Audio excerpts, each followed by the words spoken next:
തൃശ്ശൂരുകാരനായ ഒരു ആൻഡോ ജോൺ 21/2/2003 തീയതി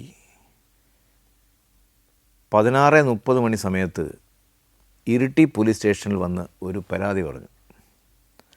ഞാൻ ആ സമയം ഇരിട്ടി സ്റ്റേഷനിലെ പ്രിൻസിപ്പൽ എസ്ഐയാണ്. അയാളുടെ പരാതി ഇപ്രകാരമായിരുന്നു: 19/2/2003 തീയതി രാത്രി 9:45 മണിക്ക് അദ്ദേഹം ഇരിട്ടി സ്റ്റാൻഡിൽ മെയിൻ റോഡിൽ തലശ്ശേരിക്ക് പോകാനായിട്ട് ബസ് കാത്തു നിൽക്കുമ്പോൾ ഒരു ജീപ്പ് വന്ന് അയാളെടുത്ത് തലശ്ശേരി എന്ന് പറഞ്ഞു. 2-3 യാത്രക്കാരും അതിനകത്ത് ഇരിക്കുന്നുണ്ടായിരുന്നു. ഇയാൾ ആ ജീപ്പിനകത്ത് കയറി ഏതാണ്ട് തലശ്ശേരി എത്താൻ 10 കിലോമീറ്റർ ബാക്കിയുള്ളപ്പോൾ ഇയാളെ ജീപ്പിൽ ഡ്രൈവർ അടക്കം 5 പേരുണ്ടായിരുന്നവർ ഇയാളെ മർദ്ദിച്ച് അയാളുടെ കയ്യിലുണ്ടായിരുന്ന 1705 ഗ്രാം സ്വർണവും 2,55,500 രൂപയും, മൊത്തം ഇതിൻ്റെ രണ്ടും കൂടെ വില വരുന്നത് 11,55,300 രൂപ. ആ സാധനം പിടിച്ചു പറിച്ച് 5 പേരുടെ അയാളെ മർദ്ദിച്ച് പിടിച്ചു പറിച്ച് എന്നിട്ട് നേരെ വണ്ടി വയനാട്ടിലേക്ക് വിടുകയും അവിടുന്ന് തിരിച്ച് വണ്ടി വയനാട്ടിലേക്ക് വിടുകയും തലപ്പുഴ എന്ന് പറഞ്ഞ സ്ഥലത്ത് ഇയാളെ ചവിട്ടി ഇറക്കി വണ്ടി വിട്ടുപോരുകയും ചെയ്തു. അതിന് കേസ് വേണം എന്നാണ് അദ്ദേഹം വന്ന് പരാതി പറഞ്ഞത്. അദ്ദേഹത്തിൻ്റെ പരാതി പ്രകാരം ഇരിട്ടി പോലീസ് സ്റ്റേഷനിൽ 105/2003 ആയിട്ട് FIR രജിസ്റ്റർ ചെയ്തു. അതിനിട്ടിരിക്കുന്ന സെക്ഷൻ പിടിച്ചുപറി സെക്ഷനാണ്. കൂട്ടായ്മ കവർച്ച അതിനകത്ത് ആ FIRനകത്ത് ഇട്ടിട്ടുണ്ട്. അപ്പം അദ്ദേഹം ആകെ ഇവരെ തിരിച്ചറിയാൻ കഴിയുന്ന ഏതെങ്കിലും സംഗതികളുണ്ടോ എന്ന് ചോദിച്ചപ്പോൾ അയാൾ പറഞ്ഞൊരു കാര്യം, വിഷ്ണു എന്ന ഒന്നാണ് ആ ജീപ്പിൻ്റെ പേര് എന്ന് പറഞ്ഞു. ആകെ ആ ഒരു തെളിവ് മാത്രമേ ഉള്ളൂ. പിന്നെ ഇയാൾ ഏത് തരക്കാരനാണ്, എന്തിനാണ് ഇയാളുടെ കയ്യിൽ ഇങ്ങനെ സ്വർണം കണ്ടതെന്ന് ചോദിച്ചപ്പോൾ ജ്വല്ലറിയിൽ നിന്ന് സ്വർണം വാങ്ങിച്ചിട്ട് അത് ആഭരണമാക്കി തിരിച്ചു കൊണ്ടു കൊടുക്കുന്ന വർക്ക് ചെയ്യുന്ന ആളാണ് ഈ ആൻഡോ ജോൺ. അപ്പോൾ അങ്ങനെയാണ് അയാളുടെ കയ്യിൽ ഇരിട്ടിയിൽ നിന്നുള്ള ഒരു ജ്വല്ലറിയിൽ നിന്ന് കിട്ടിയതാണ് ഈ സ്വർണം. അപ്പോൾ അത് ആഭരണമാക്കാൻ കൊണ്ടുപോവുകയാണ്. പൈസ നേരത്തെ കൊടുത്ത ആഭരണത്തിന് കിട്ടിയതാണെന്ന് പറഞ്ഞു. അപ്പം ന്യായമായ ഒരു ഉത്തരവ് അദ്ദേഹത്തിന് പറയാൻ സാധിച്ചു. എന്നാലും നമുക്കൊരു സംശയം, ഇയാൾ പറയുന്നതൊക്കെ ശരിയാണോ എന്നുള്ളത്. കാരണം എപ്പോഴും ഒരു കളവ് കേസ് റിപ്പോർട്ട് ചെയ്യുമ്പോൾ ആദ്യമേ തന്നെ അന്വേഷണ ഉദ്യോഗസ്ഥനല്ലെന്നുണ്ടെങ്കിൽ അവിടുത്തെ പോലീസ് ചെയ്യുന്ന ഒരു പ്രധാനപ്പെട്ട പണിയും ഈ പരാതി തന്നെ ശരിയാണോ, അത് പരാതിക്കാരന് സംശയമില്ലാത്ത രൂപത്തിലാണോ നമ്മൾ ആ ചോദ്യങ്ങൾ ചോദിച്ചിട്ട് ഈ പരാതി ജെന്യുവിനാണോ ട്രൂ ആണോ എന്ന് നമ്മൾ മനസ്സിലാക്കുന്നത്. അപ്പം ആ രൂപത്തിൽ അയാളോട് ചോദിച്ചു. അപ്പോൾ ചോദിച്ചപ്പോഴും അതിന് കൃത്യമായ മറുപടി അയാൾ പറഞ്ഞതുകൊണ്ട് അത് ശരിയാണ് എന്ന് ബോധ്യം നമുക്കുണ്ടായി. പിന്നെ എന്താണ് താമസിച്ചത് എന്ന് ചോദിച്ചു. ഈ FIR തരാനായിട്ട് 19-ാം തീയതി രാത്രി നടന്ന സംഭവത്തിന് ഇന്നാണോ ഇത് തരുന്നത് എന്ന് ചോദിച്ചു. അപ്പോൾ അയാൾ പറഞ്ഞത് അയാൾ നേരെ വീട്ടിൽ പോയി. കാരണം ആകെ വിഷമമായിപ്പോയി, അടിയും കിട്ടി, ആസ്പത്രിയിൽ പോയി, അവിടുന്ന് നേരെ വീട്ടിൽ പോയി. പിന്നെ ഇപ്പോൾ ഈ ഇരിട്ടിയിലുള്ള കച്ചവടക്കാരനോട് ചോദിച്ചിട്ടാണ് പരാതി പറയാനായിട്ട് വരുന്നത് എന്നാണ് അദ്ദേഹം മറുപടി പറഞ്ഞത്. അതും ഏതാണ്ട് അംഗീകരിക്കാൻ പറ്റുന്നൊരു, കാരണം മാനസികമായിട്ട് തളർന്നു പോകും. ഇത്രയുടെ കയ്യിൽ ഇത്രയും പൈസ ഇത്രയും സ്വർണവും മോഷണം ചെയ്തും അതും അയാളെ മർദ്ദിച്ച് ഇട്ടാണ് കൊണ്ടുപോയിരിക്കുന്നത്. 5 പേരുണ്ട്, ഡ്രൈവറടക്കം 5 പേരുണ്ടെന്നാണ് പറഞ്ഞത്. അപ്പോൾ അത് FIR രജിസ്റ്റർ ചെയ്ത് ഞങ്ങൾ ഉടനെ ഊർജിതമായിട്ട് അന്വേഷണം ആരംഭിച്ചു. സ്ക്വാഡുകാരായ പോലീസുകാരെയും അല്ലാത്ത പോലീസുകാരെയും ഈ വിഷ്ണു എന്ന് പറയുന്ന ജീപ്പ്, പിന്നെ ഈ പ്രതികളെക്കുറിച്ചുള്ളൊരു വിവരങ്ങൾ നമ്മൾ ചോദിച്ച് മനസ്സിലാക്കിയിരുന്നു. അയാൾ എങ്ങനെയുള്ള ആൾക്കാരാണ് പ്രതികൾ, പിന്നെ നിറമേതാണ്, അവരുടെ ഹൈറ്റ്, അതുപോലെ തന്നെ അവരുടെ വെയ്റ്റ്, ഇത്തരം കാര്യങ്ങളെല്ലാം ചോദിച്ചു. പ്രതികളിലേക്ക് ഓരോ ആൾക്കാരെക്കുറിച്ചും അയാൾ കുറേ സമയം അവരോടൊപ്പം ചെലവഴിച്ചതാണല്ലോ. അപ്പം എന്തായാലും കുറച്ച് വിവരങ്ങൾ കിട്ടും. അങ്ങനെ ആ വിവരങ്ങൾ അയാളിൽ നിന്ന് ശേഖരിച്ചിട്ട് ഈ ജീപ്പ് തപ്പുക എന്നുള്ളതായിരുന്നു നമ്മുടെ ആദ്യത്തെ ലക്ഷ്യം. കേസ് രജിസ്റ്റർ ചെയ്ത് കഴിഞ്ഞാൽ വിഷ്ണു എന്നുള്ള ജീപ്പ് കണ്ടുപിടിക്കാനായിട്ട് പോലീസുകാരെ നിയോഗിച്ച് അയച്ചു. അപ്പോൾ പോലീസുകാർ പോയിട്ട് പിന്നെ പല സ്ഥലങ്ങളിലുണ്ടായിരുന്നു. തില്ലങ്കേരിയിൽ ഒരു ഇതുണ്ടായിരുന്നു, അതുപോലെ പിന്നെ ഉളിക്കൽ ഉണ്ടായിരുന്നു, ആറളം ഭാഗത്തുണ്ടായിരുന്നു, ഇരിട്ടി ടൗണിലെങ്ങാണ്ടൊരു ഇതുണ്ടായിരുന്നു. അപ്പോൾ ഇരിട്ടി ടൗണിലൊക്കെ ഉള്ളത് നമ്മളപ്പോൾ തന്നെ ട്രേസ് ചെയ്തു. പിന്നെ ഉളിയിലുണ്ടായിരുന്നു. അങ്ങനെ പല സ്ഥലങ്ങളിൽ ഈ പേരിലുള്ള ജീപ്പ് ഉണ്ടായിരുന്നു, കുറച്ച് ദൂരെയായിട്ടായാലും ഇങ്ങനെ. അപ്പം കുറേ പേരെല്ലാം ഐഡൻറ്റിഫൈ ചെയ്തു, കുറേ പേരെല്ലാം കൊണ്ടുവന്നു, കുറേ പേരെല്ലാം ഫോട്ടോ ഒക്കെ എടുത്ത് അതൊക്കെ കൊണ്ടുവന്ന് ഇയാളെ കാണിച്ചു. അപ്പം അങ്ങനെ ആ ദിവസത്തെ അന്വേഷണത്തിൽ രാത്രി ഏതാണ്ട് ഒരു 10 ഇത്രയും സീരിയസ് ആയിട്ടുള്ളൊരു കേസായതുകൊണ്ട് മേലെ നിന്ന് അതും കളവ് കേസ് റിപ്പോർട്ട് ചെയ്യുമ്പോൾ തന്നെ ആകെ ഒരു വല്ലായ്മയാണ് സ്റ്റേഷൻ എസ് ഐക്കും പോലീസുകാർക്കും ഒക്കെ. മേലെ നിന്ന് ചോദ്യം വരും, അതൊരു പിടിച്ചുപറി കേസാണ്, കൂട്ടായ്മ കവർച്ച. അപ്പോൾ അത് ചോദ്യം എന്തായാലും വരും എന്നുള്ളതാണ്. അപ്പോൾ അതുകൊണ്ട് തന്നെയാണ് എല്ലാവരും ഊർജിതമായിട്ട് അന്വേഷിക്കാൻ ഇറങ്ങിയത്. പിറ്റേ ദിവസം രാവിലെ തന്നെ നമുക്കൊരു വിവരം കിട്ടുന്നുണ്ട്. ഈ വിഷ്ണു എന്ന് പറയുന്ന ഒരു വണ്ടി, കൂട്ടുപുഴ ഭാഗത്ത് ഓടുന്നൊരു വണ്ടി, അത് കൂട്ടുപുഴ കടന്ന് കർണാടകയിലേക്ക് രാത്രി ഒരു 12 മണിയോടുകൂടി പോയതായിട്ട്. അതവർ രണ്ട് ദിവസമായി പോയിട്ട് പിന്നെ കണ്ടിട്ടില്ല എന്നും പറയും. അപ്പം അങ്ങനെ പോലീസുകാരോട് നേരെ കർണാടകയിലേക്ക് അന്വേഷണത്തിന് പോകാനായിട്ട് നിർദ്ദേശം കൊടുത്തു. ഇവർ 3-4 CD പാർട്ടിക്കാർ ഉണ്ട്. അവർ പിന്നെ വീരാജ്പേട്ട ടൗണിൽ എല്ലാം ഇങ്ങനെ അന്വേഷിച്ച് വരുമ്പം ഒരു സ്ഥലത്ത് ഈ വിഷ്ണു എന്ന് പേരുള്ള കേരളത്തിൻ്റെ രജിസ്ട്രേഷനുള്ള വണ്ടി കണ്ടു.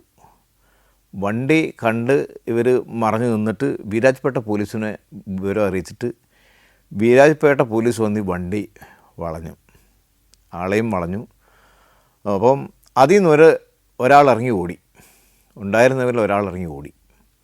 ആ ഓടിയ ആളെ വീരാജ്പേട്ടയിലെ പോലീസും ഓടിച്ചിട്ട് പിടിച്ച് കൊണ്ടുവന്നു. അപ്പം 3 പേരെ നമുക്ക് അന്ന് അതിനകത്ത് കിട്ടിയിട്ടുണ്ടായിരുന്നു. 3 പേരെ കിട്ടി, ഈ വണ്ടിയും കിട്ടി. അപ്പോൾ ഇവർ ഓടിയപ്പം തന്നെ സംശയമായി. കാരണം പോലീസ് വന്ന് പിന്നെ അവിടുത്തെ പോലീസിനെ കൂട്ടി നമ്മുടെ പോലീസ് ചെന്നപ്പോഴത്തേക്ക് തന്നെ അതിൽ നിന്ന് ഇറങ്ങി ഒരാൾ ഓടണം എന്നുണ്ടെങ്കിൽ ആ ജീപ്പിന് എന്തോ ഒരു സംശയമുണ്ട്, എന്തെങ്കിലും ഒരു കാര്യമുണ്ട് എന്നുള്ളത് മനസ്സിലായി. അങ്ങനെ ഇവരെ കൂട്ടി വീരാജ്പേട്ട സ്റ്റേഷനിൽ കൊണ്ടുപോയി. അവരവിടുന്ന് പിന്നെ പോലീസുകാർ വിവരം അറിയിച്ചിട്ട് ഞാൻ ഉടനെ അവിടെ എത്തി, വീരാജ്പേട്ട എത്തി. ഞാനും വേറെ ASIO പോലീസുകാരും ഒക്കെ ആയിട്ട് അവിടെ എത്തി. ഇവരെ ചോദ്യം ചെയ്തു. അവരുടെ പേര് വിവരമൊക്കെ ചോദിച്ചപ്പോൾ അവർ 3 പേരും ജിജി, സാജു, റെൻസൺ എന്നീ 3 പേരാണ് എന്ന് മനസ്സിലായി. അപ്പോൾ അവരെ ആ സ്റ്റേഷനിൽ വെച്ച് തന്നെ മാറ്റി ഇരുത്തി ചോദ്യം ചെയ്യാൻ തുടങ്ങി. ഞങ്ങൾ ചോദ്യം ചെയ്ത് ആദ്യം ചോദിച്ചത് എന്തിനാണ് ഇറങ്ങി ഓടിയത്, എന്തിനാണ് പോലീസ് വണ്ടി വന്നപ്പോൾ ഇറങ്ങി ഓടിയത്. അപ്പം അവൻ പറഞ്ഞത് ഞാൻ പിന്നെ കഴിച്ചിട്ടുണ്ട്, അതുകൊണ്ടാണ് ഇറങ്ങി ഓടിയത് എന്നാണ് ഉത്തരം പറഞ്ഞത്. കഴിച്ചിട്ടൊന്നുമില്ല, കഴിച്ചിട്ടാണെങ്കിൽ നീ അങ്ങനെ പാഞ്ഞു പോകേണ്ട കാര്യമില്ല. വലിയ ഓട്ടം ഓടിയിട്ടാണ് 2-3 പോലീസുകാർ പുറകെ വന്നിട്ടാണ് നിന്നെ പിടിച്ചതെന്നാണല്ലോ കിട്ടിയ വിവരം. അങ്ങനെ നീ പോകേണ്ട കാര്യമില്ലല്ലോ. ഒരു കള്ളു പിടിച്ചവരില്ലെന്ന് പിന്നെ അങ്ങനെ ഓടേണ്ട കാര്യമുണ്ടോ? ആരാ ഈ കൂട്ടത്തിൽ വണ്ടി ഓടിച്ചതാരാ?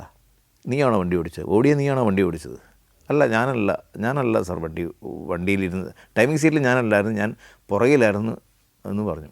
അപ്പം കൃത്യമായിട്ട് നീ ഉത്തരം പറയാൻ ബാധ്യസ്ഥനാണ്. കാരണം ഡ്രൈവിംഗ് സീറ്റിലാണെങ്കിൽ ഓക്കെ, അല്ലാതിരിക്കുന്ന നീ ഇറങ്ങി ഓടാനുള്ള യാതൊരു സാധ്യതയും ഞാൻ കാണുന്നില്ല. എന്താണ് യഥാർത്ഥത്തിൽ പോകാനുള്ള കാരണം? ഈ വിഷ്ണു എന്ന് പറയുന്ന ജീപ്പ് ആരുടേതാണ് എന്നും മറ്റു കാര്യങ്ങളെല്ലാം ചോദിച്ചു. വീണ്ടും അവരെ വിശദമായിട്ട് ചോദ്യം ചെയ്യാനായിട്ട് നമ്മൾ തൊട്ടടുത്തുള്ള ഒരു ഹോട്ടലിലേക്ക് കൊണ്ടുപോയി. ഹോട്ടലിൽ കൊണ്ടുപോയിട്ട് അവിടുന്ന് ചോദ്യം ചെയ്തപ്പോഴാണ് സ്റ്റേഷനിലെ വീരാജ്പേട്ട സ്റ്റേഷനിൽ നിന്ന് വേറെ എന്തോ ഒരു പ്രശ്നമായിട്ട് കുറേ ആൾക്കാരെല്ലാം ഉള്ളതുകൊണ്ട് അവിടുന്ന് അങ്ങനെ ചോദ്യം ചെയ്യാൻ പറ്റാത്ത സാഹചര്യമായിരുന്നു.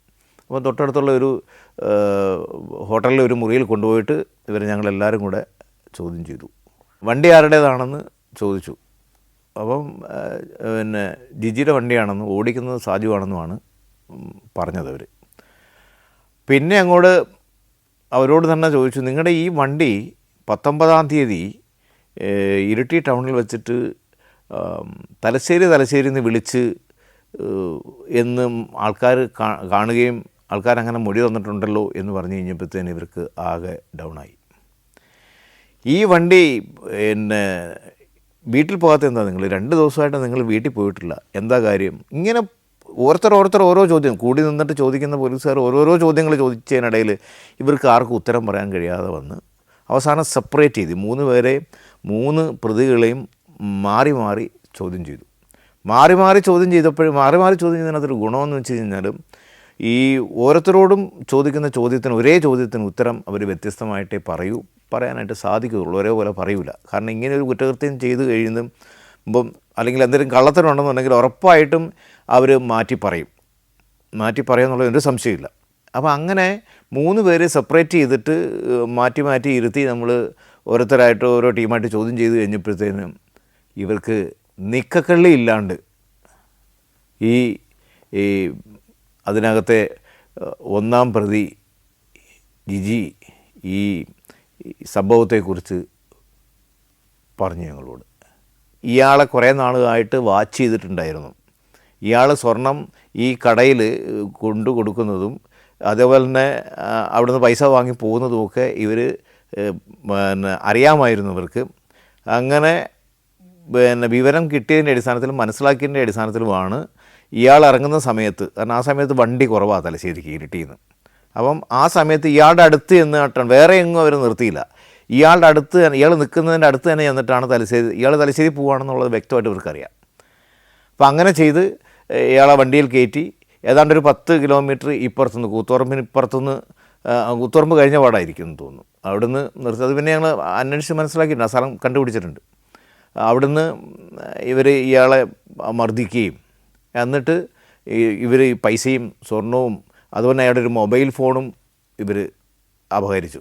അവിടുന്ന് വണ്ടി തിരിച്ച് നേരെ ഇവർ വയനാട്ടിലേക്ക് പോകും. വയനാട്ടിൽ തലപ്പുഴയ്ക്ക് ഇപ്പുറത്ത് ഒരു സ്ഥലത്ത് അയാളെ ചവിട്ടി ഇറക്കി വിട്ട്. ഇത് FIR-ഉം ഇവർ പറഞ്ഞ മൊഴിയും തമ്മിൽ കറക്റ്റായിരുന്നു. അപ്പം ഞാൻ ഈ പ്രതികളോട് വീണ്ടും ചോദിച്ചു, നിങ്ങൾ ഉപദ്രവിച്ചപ്പോൾ അതിനെ എതിർത്ത് അദ്ദേഹവും അതിനെ മർദ്ദിക്കാൻ മുതിർന്നിരുന്നെങ്കിൽ നിങ്ങൾ എന്ത് ചെയ്യുമായിരുന്നു എന്ന് ചോദിച്ചപ്പോഴും ഈ 3 പേരും ഒരക്ഷരവും മിണ്ടുന്നില്ല. അതുറപ്പാണ്, അയാളെ ജീവൻ തിരിച്ചു കിട്ടിയത് എനിക്ക് തോന്നുന്നു അയാൾ ഒച്ച വെക്കാൻ ശ്രമിച്ചിട്ടില്ല, അതോടൊപ്പം തന്നെ അയാൾ റെസിസ്റ്റ് ചെയ്തിട്ടുമില്ല. ഈ പ്രതികളെ ഉപദ്രവിക്കുന്ന സമയത്ത് അങ്ങോട്ടും ബലപ്രയോഗം നടത്തിയിരുന്നു എങ്കിൽ ഒരുപക്ഷെ ചിത്രം വേറെയാകുമായിരുന്നു എന്ന് മനസ്സിലായി. പ്രതികളെ അന്ന് രാത്രി 21 മണിക്ക് അറസ്റ്റ് രേഖപ്പെടുത്തി. 3 പേരുടെയും അറസ്റ്റ് രേഖപ്പെടുത്തി ഇരിട്ടി സ്റ്റേഷനിൽ കൊണ്ടുവന്നു. വണ്ടിയും സീസൺ മാസ്റ്റർ പ്രകാരം ബന്ദോബസ്തിലെടുത്ത് ഇരിട്ടി സ്റ്റേഷനിൽ ഹാജരായി. വീണ്ടും ചോദ്യം ചെയ്ത് എവിടെയാണ് മുതലുകളുള്ളതെന്ന് നോക്കി. അപ്പോഴാ മുതലുകൾ കുശാൽ നഗറിലുള്ള ഒരു സ്ഥലത്തുണ്ടെന്ന് പ്രതികൾ കുറ്റസമ്മതം നടത്തിയതിൻ്റെ അടിസ്ഥാനത്തിൽ അവർ നയിച്ച പ്രകാരം തന്നെ പ്രതി അതിൽ 1-ാം പ്രതി നയിച്ച് അത് പ്രകാരം തന്നെ കുശാൽ നഗറിലെ ഒരു ഹോട്ടലിലെത്തി.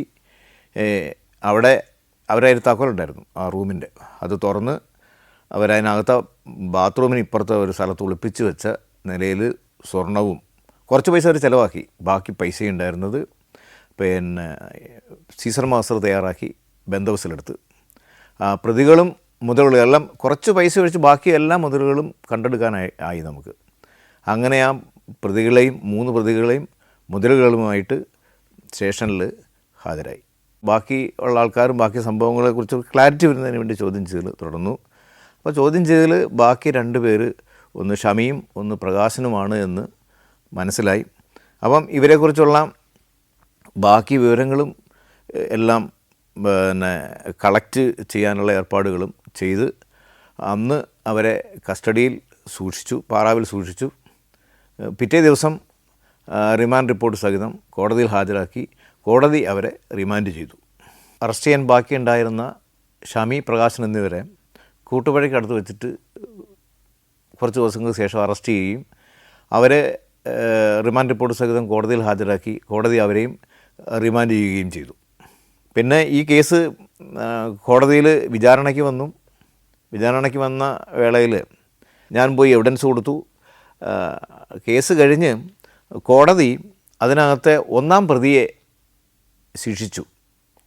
1-ാം പ്രതിക്ക് 2 വർഷം ശിക്ഷ കിട്ടി. അതിനുള്ള കാരണം എന്ന് പറഞ്ഞു കഴിഞ്ഞാൽ ഈ മുതലുകൾ കണ്ടെടുത്തത് ഈ 1-ാം പ്രതിയുടെ കുറ്റസമ്മത മൊഴി പ്രകാരം. ബാക്കിയുള്ളവരുടെ കയ്യിൽ നിന്നൊന്നും കണ്ടെടുക്കാൻ കഴിയാത്തത് കൊണ്ട്, അല്ലെങ്കിൽ അതിനനുസരിച്ചുള്ളൊരു തെളിവ് സാക്ഷിമൊഴികളൊന്നും കോടതിയിൽ കൊടുക്കാൻ സാധിക്കാത്തത് കൊണ്ട് പ്രോസിക്യൂഷൻ പരാജയപ്പെട്ടതുകൊണ്ടാണ് ബാക്കിയുള്ള പ്രതികളെ വെറുതെ വിട്ടത്. പക്ഷേ അത് നമ്മൾ അന്വേഷണത്തിൽ കൊണ്ടുവന്നിരുന്നു. ഇവർ കയറിപ്പോകുന്നതും അതിനകത്ത് ഇന്ന ആൾക്കാരൊക്കെ ഉണ്ടായിരുന്നു എന്നും ഒക്കെ ഉള്ളത് നമ്മൾ കേസ് ഡയറിയിലും ചാർജിലും ഒക്കെ പറഞ്ഞു. അതിനനുസരിച്ചുള്ള സാക്ഷികളെയും സൈറ്റ് ചെയ്തിരുന്നു. പക്ഷേ അവർ കോടതിയിൽ വന്നപ്പോൾ അവർ കൂറുമാറിയതുകൊണ്ട് നമുക്ക് ആ കേസ് പൂർണ്ണമായിട്ട് എല്ലാ പ്രതികളെയും ശിക്ഷിക്കാനായിട്ട് സാധിച്ചിട്ടില്ല. Azerbaijan, Indonesia, Tajikistan, Peru. സഞ്ചാരം വോളിയം നമ്പർ 14.